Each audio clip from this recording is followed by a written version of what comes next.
She was afraid of me. And I love her, but there are just times we need a break from each other. Are you still on a break? Yes, we're still a little estranged from each other. Hello, have a nice day. And what do you think is the first reason why a person chooses to leave in despair? Naomi Judd's death not only shocked fans, but also revealed a heartbreaking truth behind the halo. Why did a seemingly fulfilled star choose to leave just one day before being honored? What happened in her final years? Discover the tragic truth behind Naomi Judd's radiant smile, Ashley Judd's heartbreaking revelation. In an emotional interview with Diane Sawyer on Good Morning America, Ashley Judd, the youngest daughter of country music legend Naomi Judd, made a heartbreaking revelation that left fans speechless. In a choked voice, Ashley shared that her mother died of a self-inflicted gunshot wound, ending a long battle with treatment-resistant depression that she had hidden behind the spotlight. She used a weapon, Ashley said candidly. She used a gun. It was hard information to share, but we knew that if we didn't, someone else would do it for us. Rather than wait for the official autopsy report to be released, the Judd family made a brave and proactive decision to share the heartbreaking truth themselves. Not only does this allow them to control how the information is distributed, but it also shows respect for Naomi, a woman who has been hailed as a symbol of strength and resilience. According to a report from the show, Ashley was authorized by the family to speak out, not only to share her grief, but also to raise awareness of mental illness and the tragic risks it can pose, something they hope will help others who are suffering in silence, like her mother. Ashley also recounted one of the most painful moments of her life, when she found her mother's body. She went upstairs to tell her mother that a close friend had come to visit, but instead she discovered her mother had passed away. I was devastated. I was panicking. I was traumatized when I found her, Ashley said, choking up and trying to stay calm as she recalled that indelible memory.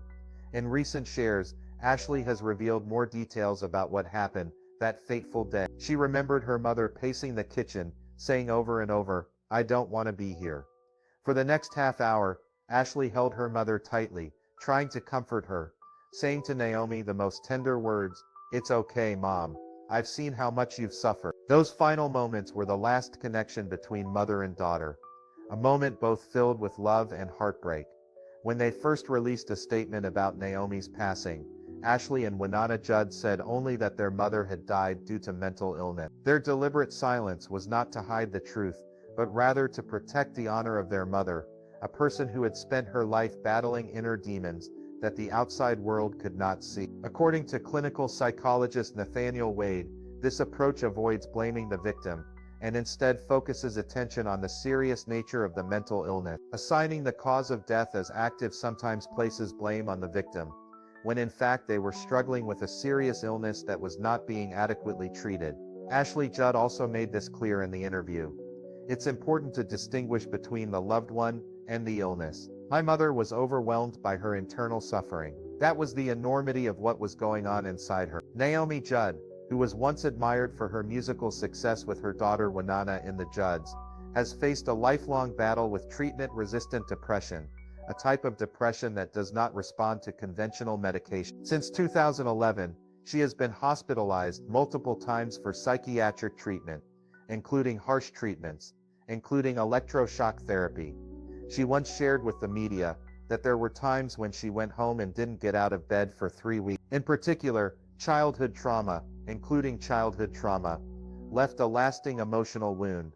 The story of Naomi Judd, a woman who once shone brightly in the spotlight, but collapsed in the dark, is not only a personal tragedy, but also a wake-up call about the importance of mental health. Through Ashley and her family's candor and courage, the public now has a deeper insight into the invisible pain that so many people experience, even those who we think are living perfect lives.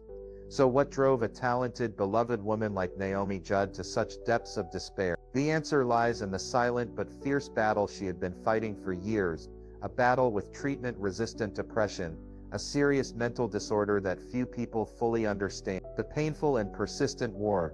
Naomi Judd is a world few can imagine, a world of darkness, pain, and quiet despair that has lasted for decades. Naomi Judd, lead singer of the legendary band The Judds, stepped out of the spotlight after her and her daughter Winana's final tour, last encore but when the curtains closed, Naomi did not walk toward rest and serenity, but slid into a dark abyss, a place she calls a deep, dark, terrifying hole. In her 2016 memoir River of Time, My Descent into Depression and How I Emerged with Hope, Naomi bravely revealed her years living with a disease that many people could not see, could not understand, major treatment-resistant depression. She writes, "It was absurd, but I thought my family would understand if I left.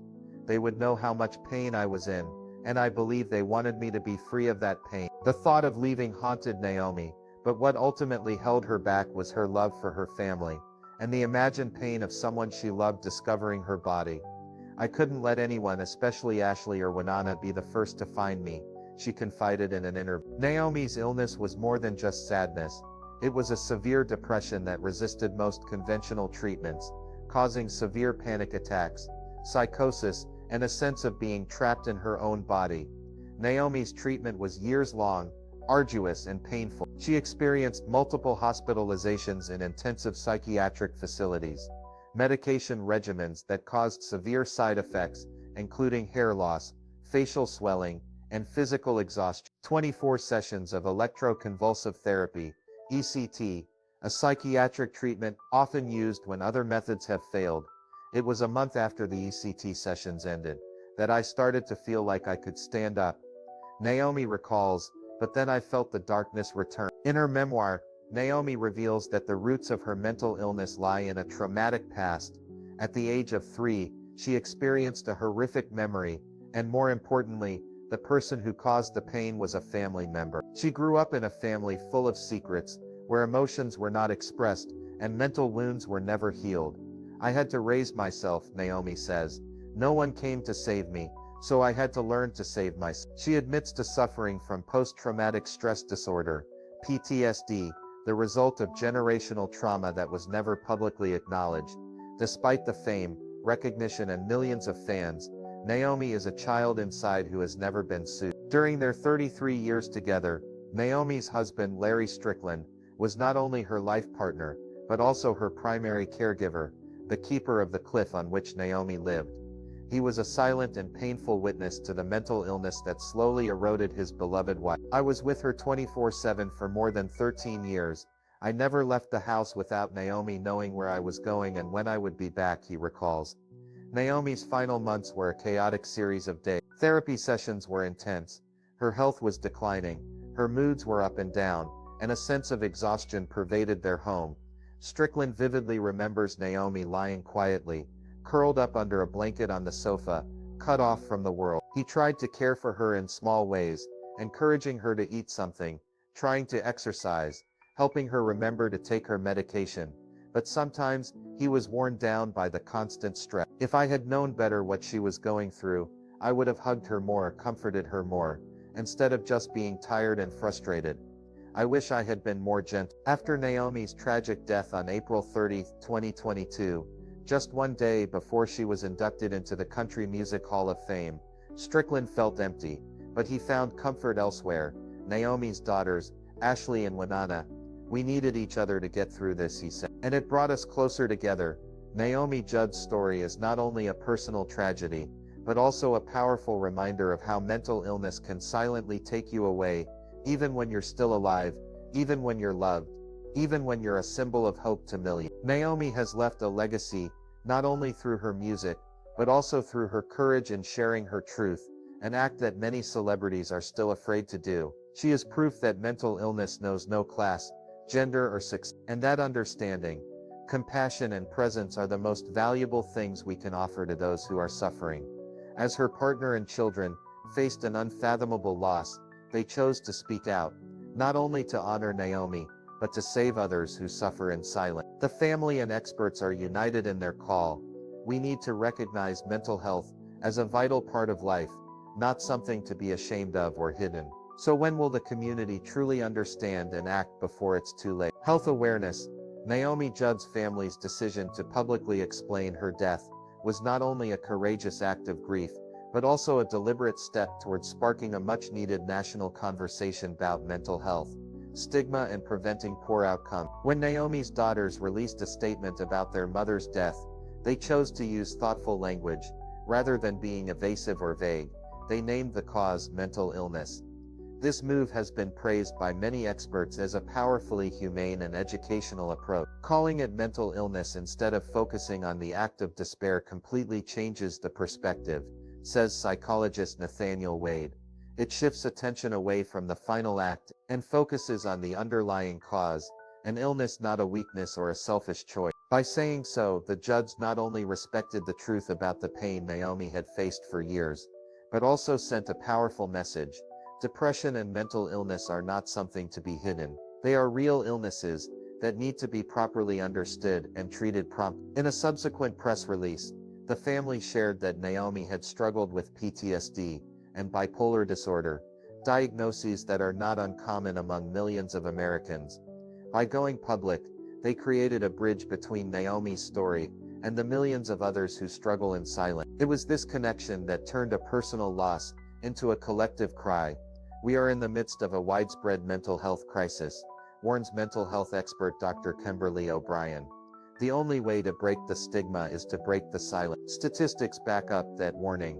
According to Mental Health America, screening requests for mental health issues increased nearly 500% in just 2 years, from 2019 to 20. The post-pandemic world has not only brought physical consequences, but also deep emotional scars that have yet to heal. In addition, the economic consequences of mental health are equally alarming.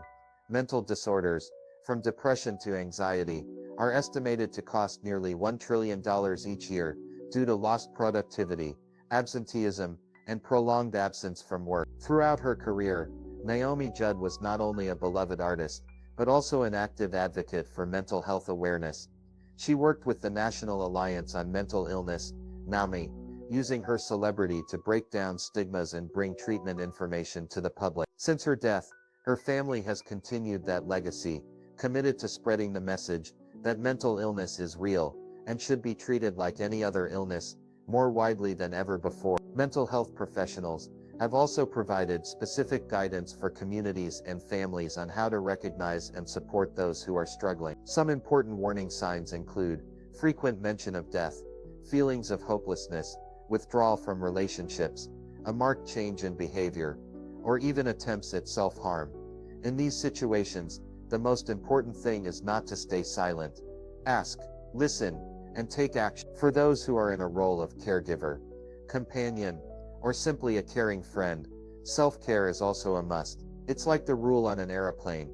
You have to put on your oxygen mask before you can help someone else. Otherwise, you'll be exhausted and helpless before you can reach out to your loved one.